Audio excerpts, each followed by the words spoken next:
Olá, o Pauta Especial está no ar e no programa de hoje a gente vai conversar sobre o investimento de recursos públicos na sociedade. Qual a importância de discutir a distribuição desses recursos? É agora no Pauta Especial que já está no ar.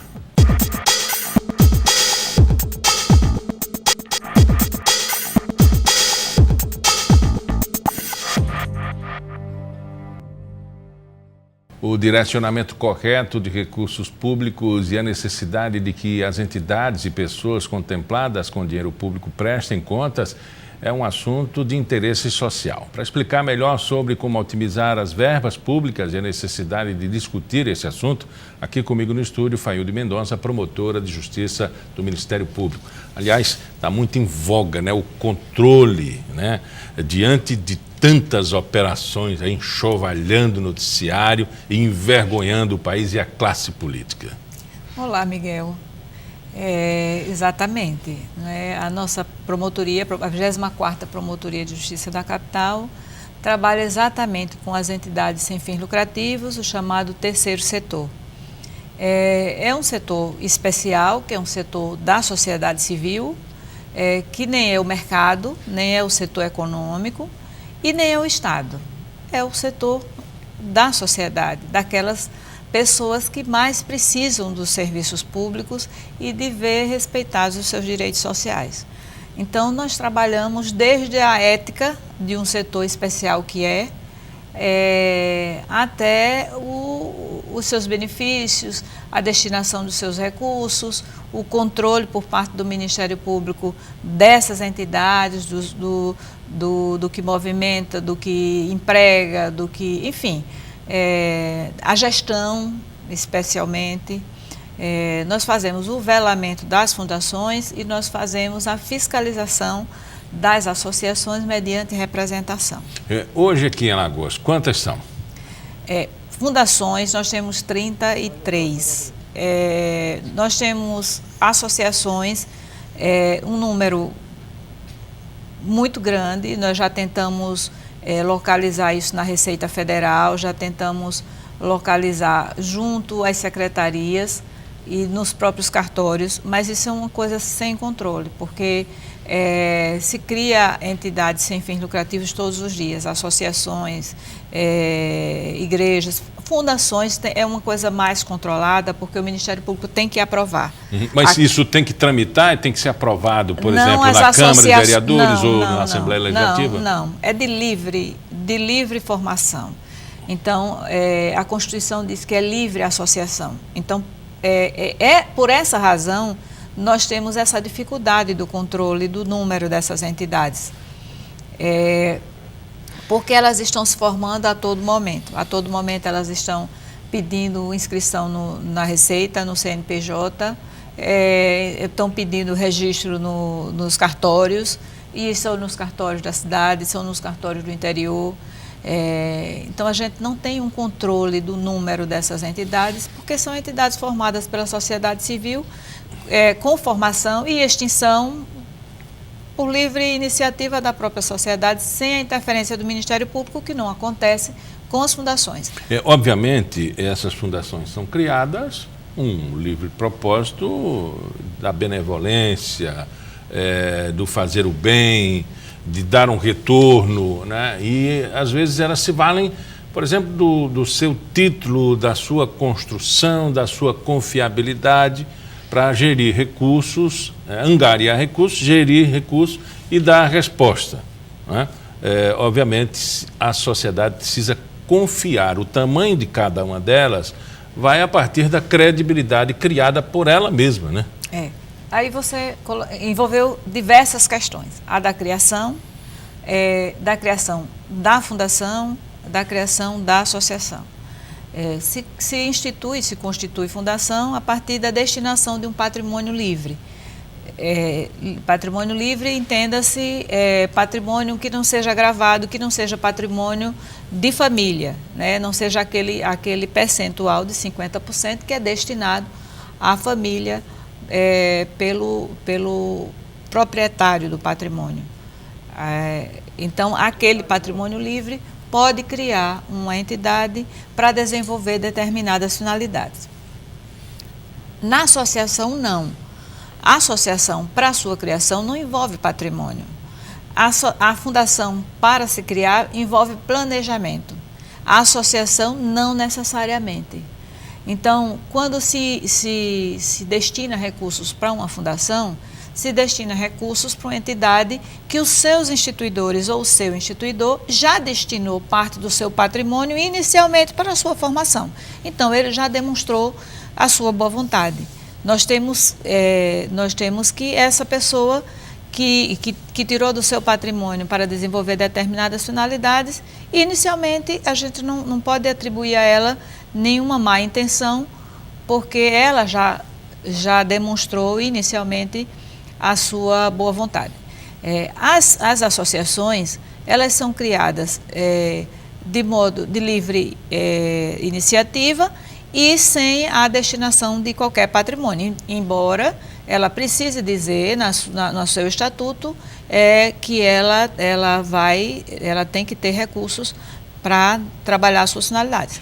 Mas agora, não existe nenhuma fiscalização, não existe nenhum envolvimento do Ministério Público. Algumas entidades, quando querem começar certo, procuram o Ministério Público para receber alguma orientação e nós aí damos essas orientações, inclusive solicitamos que procure um advogado para que faça a revisão do seu estatuto, fazemos algumas orientações, damos alguns modelos, enfim, damos as orientações necessárias e orientamos para que procure os órgãos competentes, o cartório, o advogado, a Receita Federal, o município para taxa de localização, o seu conselho para se inscrever, enfim, damos as orientações necessárias para que elas possam se desenvolver a partir dali. Essa autogerência das associações, elas requerem, por exemplo, o estímulo à ética, à transparência,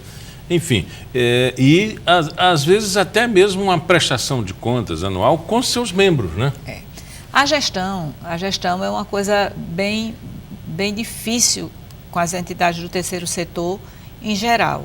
Isso é uma coisa do país. Porque como ele surgiu de um setor voluntário, de modo voluntário, então,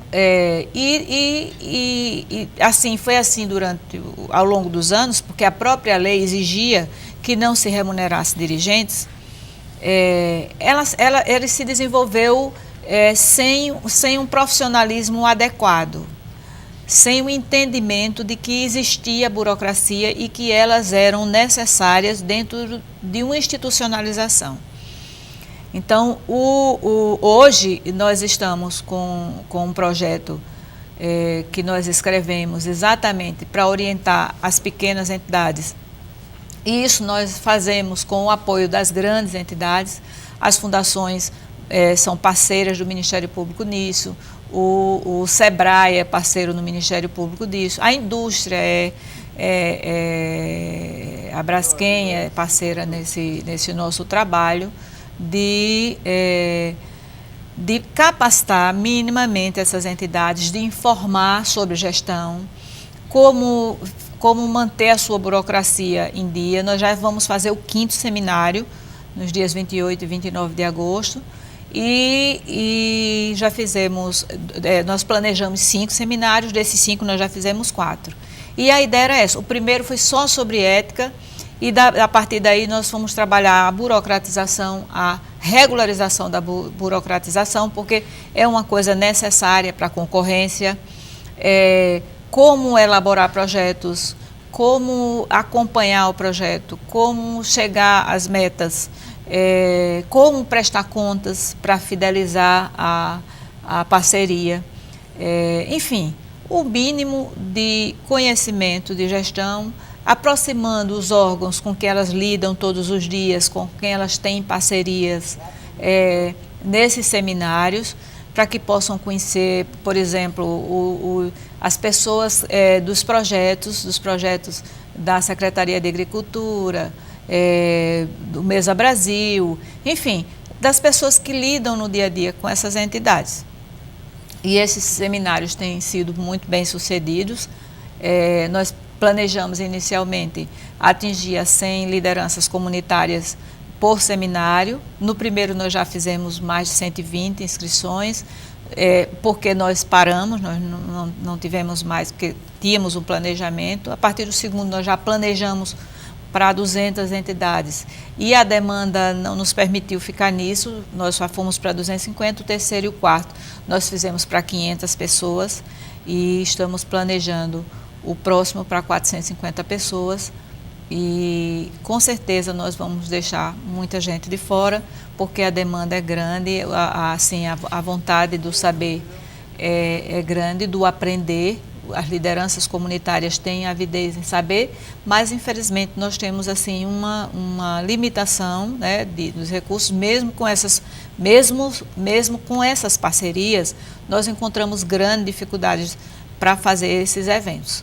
Agora, é uma demanda muito grande, né, para ter controle, como é de livre associação, obviamente a gente encontra alguns excessos, né, e perfeitamente dá para se entender que não há controle. Uma associação de representação de uma determinada classe, né, ou de moradores. Nada impede de se criar uma outra. Né? Agora, como controlar isso? É difícil controlar. Então, como nós não temos um aparato de estrutura suficiente para controlar essas entidades, nós temos que trabalhar a sociedade para fazer esse controle. Então, por isso esses nossos eventos. A gente tem que conscientizar as pessoas que nós conseguimos atingir de que elas são responsáveis por esse controle. Elas precisam fazer, não só participar dos próprios conselhos de direitos, mas criarem fóruns específicos das próprias comunidades. Mas o brasileiro, ele prefere reclamar do que participar, não é? Mas isso é uma questão cultural, a gente tem que mudar essa cultura. Você está entendendo? Nós fizemos agora uma audiência pública no dia 5, que exatamente discutia a questão do esporte em Alagoas, da destinação dos recursos, como eles são destinados, e também a organização da sociedade civil na área esportiva para disputar esses recursos. Veja o quanto é um tema, vamos dizer assim, que interessa a todos, né? Boa parte da população não se interessa, né? Veja bem, como é complicado gerir uma situação dessa. Se você botar uma banca para todo mundo trazer uma opinião, cada um vai ter uma opinião diferente de onde investir. Como equilibrar isso? Veja só, nós tivemos demandas, né? Associações que reclamavam das federações, seja que não prestavam contas, seja que não faziam eleições no período correto, sejam que não eram agregadoras, sejam que acolhiam as entidades como equipes, os atletas como equipes, mas não trabalhavam para que eles se tornassem associação e com isso se tornassem também uma federada, enfim. E que entendiam que isso não dava à federação representatividade, porque ela não agregava a categoria, ou porque as associações não estavam lá, ou porque as equipes não se tornavam associações para participar da federação. E como o Estado mantém uma relação com as federações, as atividades esportivas específicas não se sentiam representadas. Olha, então, a gente só sem querer atrapalhar, mas fazendo a divisão, porque a gente vai para um breve intervalo, daqui a pouco a gente dá continuidade a esse assunto com a promotora Failde Mendonça, tá? Até já.